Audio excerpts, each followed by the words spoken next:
All right, hey everybody. I'm going to talk today about Freemasonry and the Noahide Code. Basically, I was reading this book here by Albert Mackey, The Symbolism of Freemasonry, written by a 33rd degree Freemason.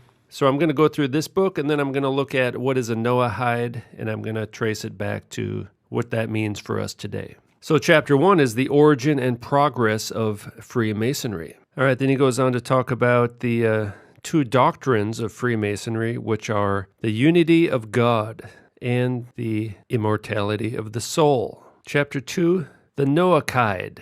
These are the doctrines which still constitute the creed of Freemasonry, and hence one of the names bestowed upon the Freemasons from the earliest times was that of Noahide, or Noahites. That is to say, the descendants of Noah and the transmitters of his religious dogmas. It doesn't say it came from Noah. It says the descendants of Noah. Let's see who those were. All right, so here's Noah's family tree, right? We got Noah up here on the upper left. Ham had a son, Cush. Cush had a son, Nimrod. Nimrod built the Tower of Babel. And they said to one another, "Go, let us make brick and burn them thoroughly." They had brick for stone and slime they had for mortar. Sounds like masonry, doesn't it? And his other son, Egypt. All right, this is Egypt. And another son, Canaan, the Canaanites. So the lineage of Ham were the enemies of God. But they are technically descendants of Noah. Freemasonry came from the descendants of Noah. So Ham was trying to bring back the pre-flood Nephilim kingdom. And then it says here, all the deities of pagan antiquity, however numerous they may be, can always be reduced to the two different forms of the generative principle, the active or male and the passive or female. Hence the gods were always arranged in pairs, as Jupiter and Juno, Bacchus and Venus, Osiris and Isis. But the ancients went further, believing that the procreative and productive powers of nature might be conceived to exist in the same individual. They made the older of their deities hermaphrodite and used the term the man-virgin to denote the union of the two sexes in the same divine person. What's the unity of God? The male and the female combined into one body. They're hermaphrodite God. Elsewhere, I have very fully alluded to the prevailing sentiment among the ancients that the supreme deity was bisexual or hermaphrodite, including in the essence of his being the male and female principles, the generative and prolific powers of nature. This was the universal doctrine in all the ancient religions. They all taught that God, the Creator, was both male and female. In Kabbalah, a hidden meaning is often deduced from a word by transposing or reversing its letters, and it was in this way that the Kabbalists concealed many of their mysteries. Lancy applied this Kabbalistic mode to the Tetragrammaton when he found out that IHOH being read reversely makes the word ho-hi. So basically he's talking about reading the word backwards may reveal the true name of God. But in Hebrew, ho is the masculine pronoun equivalent to the English he, and hi is the feminine pronoun equivalent to she. And therefore the word ho-hi, literally translated, is equivalent to the English compound he, she. That is to say, the ineffable name of God in Hebrew, being read Kabbalistically, includes within itself the male and female principle. It's another pregnant proof of the connection between Freemasonry and the ancient mysteries. See right there, he's saying Freemasons believe that the true name of God is he, she, that God is a she-male. They're calling God a ladyboy right here, all right? And here perhaps we may begin to find some meaning for the hitherto incomprehensible passage in Genesis. No, it's not incomprehensible. It's very simple. I will explain it. Genesis 1 is a broad overview of the entire week of creation, creating everything. It's not a detailed focus on creating human beings, which we do get in chapter 2. All right, so God created man in his own image. In the image of God created he him. All right, you see that? God created him. Singular, masculine pronoun. Who could that be? It could only be Adam. It can only refer to one person, and it's in the masculine form. And this is his, another masculine pronoun. And God is always called the Father, right? Even by Jesus, called the Father all the time. Okay, now there's a semicolon. There's a little pause there, right? Male and female created he. Now, does it say him? Is this a singular pronoun? No, it's not. It's a plural pronoun. Them is talking about more than one person. Well, who could that be? Well, maybe one male and one female, perhaps. Him referring to one person in the masculine, them referring to two people, one male, one female, two people. Now, if this word here said him, we'd be in a lot of trouble, all right? But it says them, right? Male and female created he them. And this is not the complete story of the creation of Eve. We get that in chapter 2. God did not create Eve in his own image. God created Eve out of the raw materials of Adam. Created Adam in his own image. He created Eve, but it's just not in his own image. The all-seeing eye is another and a still more important symbol of the same great being. The symbol of universal nature among the Egyptians was the right-angled triangle, of which the perpendicular side represented Osiris, or the male principle, the base Isis, or the female principle, and the hypotenuse, their offspring Horus, or the world emanating from the union of both principles. So Horus is a tranny, all right?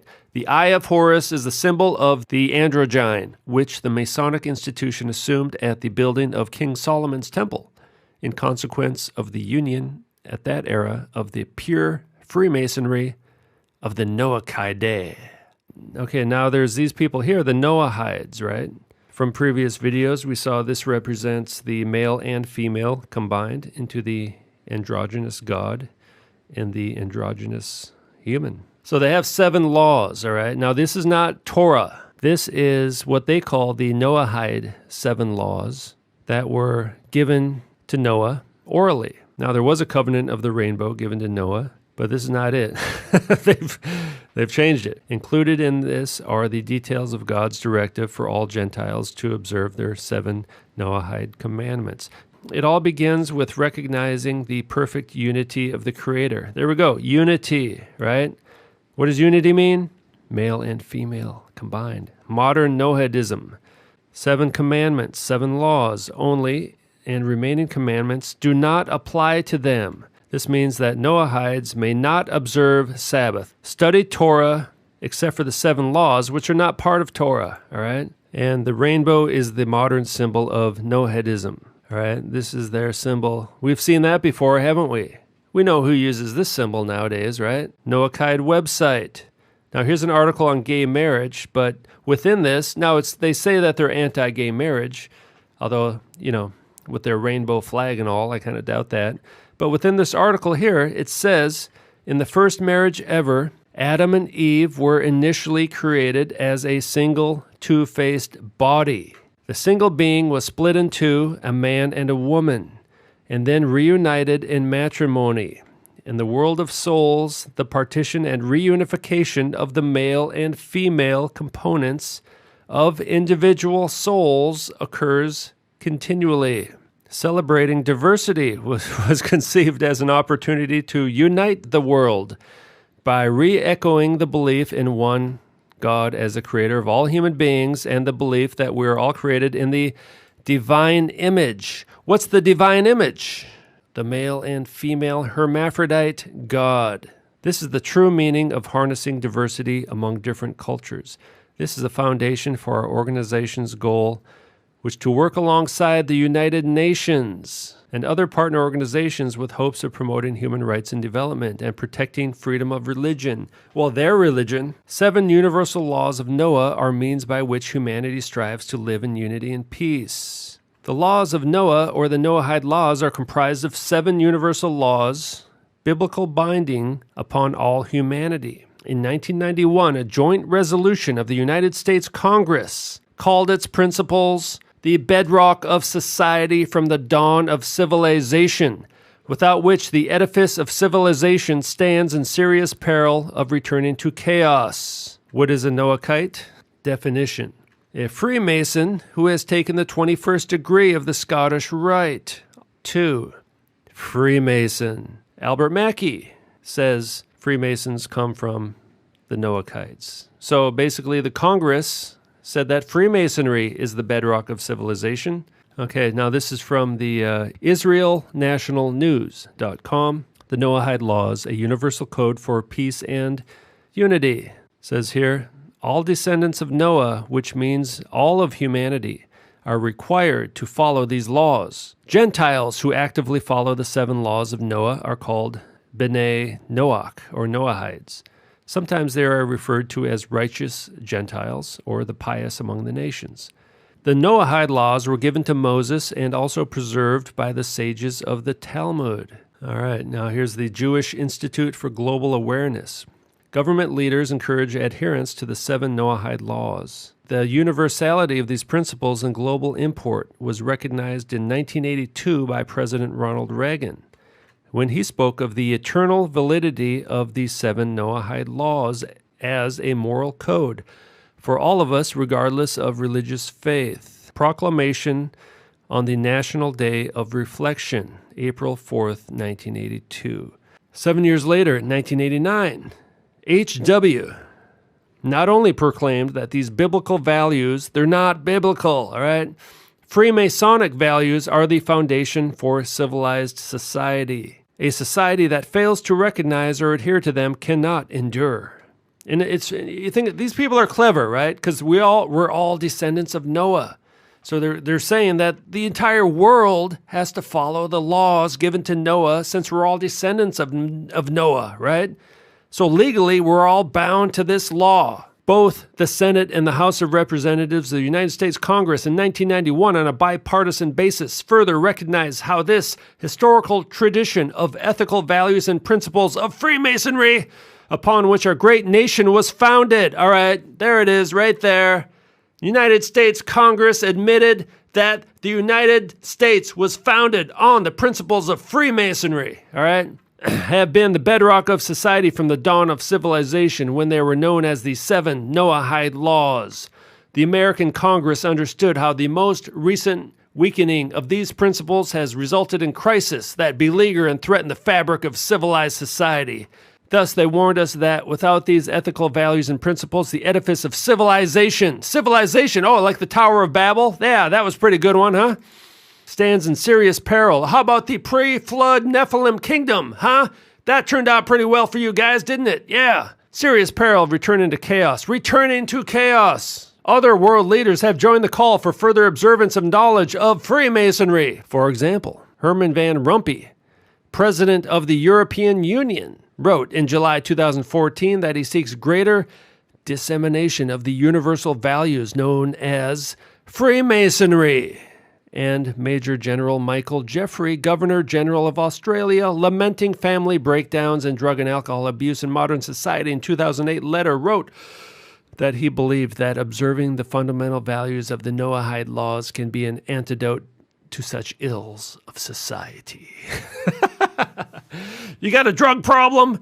Freemasonry. Here's your new big book. Prohibition of idolatry. Well, you might say, well, that sounds just like the Bible. Well, it kind of does sound like the Bible, right? The problem is that the Jews believe Jesus, Yeshua HaMashiach, is an idol. They're going to call that idolatry. And idolatry is punishable by death. Breaking any of these laws is the death penalty. This is the New World Order religion. Right here, 7, create a fair and righteous judicial system to enforce the other 6 laws and all other laws consistent with them. Idolatry, worshiping false gods. The Hebrew term for idolatry, whatever, it means strange worship, in the sense of being outside the boundaries of that which is permitted by denying pure monotheism. The worship of anything other than God constitutes an act of idolatry. This includes deifying any object other than God, including a deification of the human being. Right? But they're going to include Jesus in this, right? President Bush Roadmap to World Peace, press release. President George Bush confers with Noahide.org to discuss the importance of the 7 universal Noahide laws. Among the religious leaders was Rabbi Dr. Yaakov Cohen from Melbourne, Australia, who represented the Worldwide Institute of Noahide Code, an organization dedicated to promote the Noahide Code of 7 universal laws. Rabbi Cohen presented the roadmap to world peace, explaining that the Noahide laws can unite all of mankind. When humanity is unified, when humanity becomes androgynous, hermaphrodite, by its highest common denominator, genuine peace and harmony will flourish throughout the world. Okay, now this is George Bush, George H.W. Bush, writing in 1989. The principles of moral and ethical conduct that have formed the basis for all civilizations come to us in part from the centuries-old 7 Noahide laws, otherwise known as Freemasonry. They basically passed some kind of resolution to designate these 2 days as Education Day USA. They also, in doing that, they officially pronounced Freemasonry as the foundation of the universal law for humanity. That's official law in the United States is Freemasonry. That's kind of covertly what they did. And now there's all kinds of, conspiracy websites and stuff. So you got Talmudic law has infiltrated America. The judicial system is a criminal conspiracy. All non-Jews beware. They're going to use this to bring back the guillotine. Part of the laws of the Noahides are, if you break the 7 laws, death by beheading with the guillotine. Moses, our teacher, was commanded by the Almighty to compel the world to accept the commandments of the sons of Noah. Anyone who fails to accept them is executed. Whereas the justified preoccupation with these crises must not let the citizens of this nation lose sight of their responsibility to transmit these historical, ethical values from our distinguished past to the generations of the future. So 1991, the year in which we turn to education and charity to return the world to the moral and ethical values contained in the 7 Noahide laws. Freemasonry. And this will be reflected in an international scroll of honor signed by the President of the United States and other heads of state. And think about 1991, right? This is the year H.W. was giving those New World Order speeches, all right? Let's listen to what he has to say. What is at stake is more than one small country. It is a big idea, a new world order, where diverse nations are drawn together in common cause to achieve the universal aspirations of mankind: peace and security, freedom, and the rule of law. Such is a world worthy of our struggle and worthy of our children's future. The law. He was talking about exactly what it says here, returning the world to the law of the Noahides, making Freemasonry the law of the entire world. The alchemist's great work. In alchemy, the great work is producing the perfect androgyne, or mankind restored to wholeness. I'm going to start beheading people who have the witness of Jesus and the Word of God, because everyone else is going to become a tranny. God's gonna set this world on fire. God's gonna set this world on fire. God's gonna set this world on fire. Devil's gonna burn as the flames get higher. God's gonna set this world on